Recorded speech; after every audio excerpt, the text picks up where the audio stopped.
నమస్తే. తెలంగాణ కాంగ్రెస్‌లో ఒక రకమైనటువంటి అంతర్మదనం, ఆలోచన ఎక్కువైపోయింది. ముఖ్యంగా త్వరలో జరగబోయే 17 పార్లమెంటు స్థానాలకు సంబంధించి అభ్యర్థుల ఎంపిక అనేది ఒక కత్తి మీద సాములా మారింది. ఇప్పటికే 4 స్థానాలను హైకమాండ్ ప్రకటించింది. మిగిలినటువంటి స్థానాల్లో అక్కడ ఎవరిని ఎంపిక చేయాలి అనే దాని మీద ఒక రకమైనటువంటి హోంవర్క్ అనేది బాగా జరుగుతుంది. దీనికి సంబంధించి చాలా కీలకమైనటువంటి పరిణామం. ఇప్పటికే 2 జాబితాలను సిద్ధం చేసి ఢిల్లీ వెళ్ళి మంతనాలు జరిపినటువంటి ముఖ్యమంత్రి రేవంత్ రెడ్డి తాజాగా మళ్ళీ ఢిల్లీ వెళ్ళబోతున్నారు. దీనికి సంబంధించి ఇప్పటికే కొంతమంది అభిప్రాయాల సేకరణ జరిగింది. ఆయా నియోజకవర్గాల్లో ఉన్నటువంటి పరిస్థితులు, సమీకరణాలు వాటన్నిటినీ బేరీజు వేసుకొని ఒక రకమైనటువంటి నిర్ణయం తీసుకోవాలి. ఎందుకనంటే మిగిలిన స్థానాలకు సంబంధించి పోటీ అయితే విపరీతంగా ఉన్నటువంటి పరిస్థితి. ఇటువంటి నేపథ్యంలో అభ్యర్థుల ఎంపిక విషయంలో ఒక రకమైనటువంటి అసంతృప్తి గనుక ఎక్కువైతే రానున్న కాలంలో పార్టీకి ఒక రకమైనటువంటి ఇబ్బందికర పరిస్థితులు ఏర్పడతాయి అనేది హైకమాండ్ భావన. ఇట్లాంటి సందర్భంలో చాలా ముఖ్యమైనటువంటి అంశంగా అభ్యర్థుల ఎంపిక కార్యక్రమం జరగబోతుంది. ఇప్పటికే 13 పార్లమెంటు స్థానాలకు సంబంధించినటువంటి ఆయా నియోజకవర్గ ఇన్ఛార్జీలు కానీ, జిల్లా కాంగ్రెస్ పార్టీ అధ్యక్షులు కానీ, ఇంకా ముఖ్యమైనటువంటి నేతల అభిప్రాయాలను సేకరించింది హైకమాండ్. ముఖ్యంగా ఒక్కొక్క స్థానంలో అయితే 4 నుంచి 5 పోటీలో ఉన్నారు. ఉదాహరణకు ఖమ్మం అయితే 3 మంత్రులకు సంబంధించినటువంటి కుటుంబ సభ్యులు వారు ఎవరి ప్రయత్నాలు వారే చేస్తున్నారు.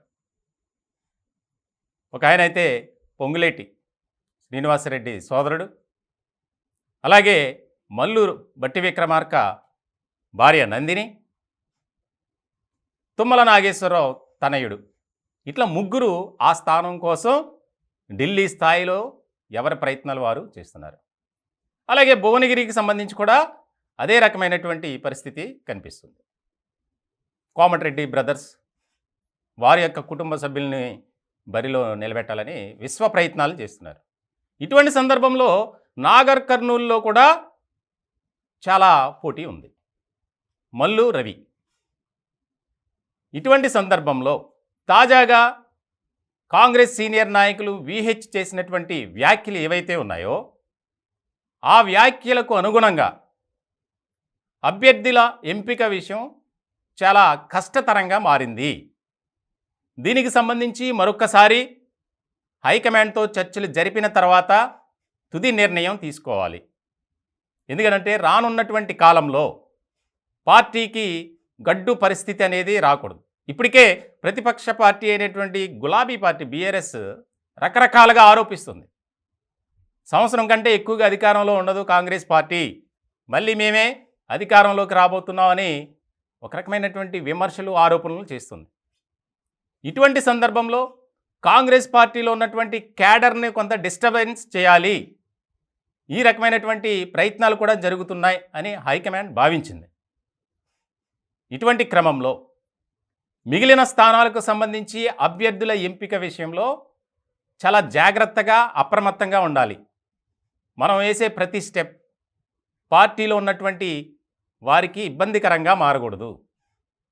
ముందుగా ఎవరినైతే ఎంపిక చేశామో వారికి సంబంధించినటువంటి వివరాలు బయట చెప్పకుండా ఎవరికైతే మొండి చెయ్యి, ఎవరికైతే రిజెక్ట్ అయిందో వారిని బుజ్జగించాలి.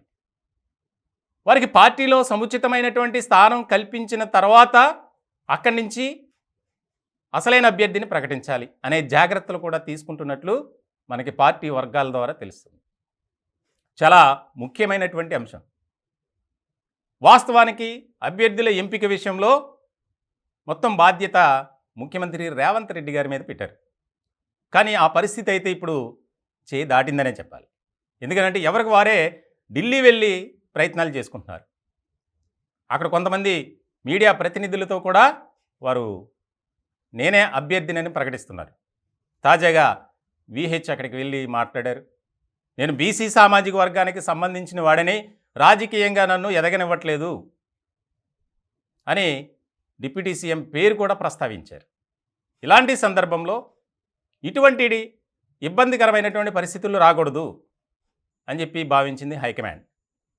మొత్తానికి మరికొద్ది గంటల్లోనే మిగిలిన స్థానాలకు సంబంధించి అభ్యర్థుల వివరాలు ప్రకటన అనేది కీలకంగా మారబోతుంది. దీనికి సంబంధించినటువంటి విషయంలో చాలా జాగ్రత్తగా నిర్ణయం తీసుకోవాలి.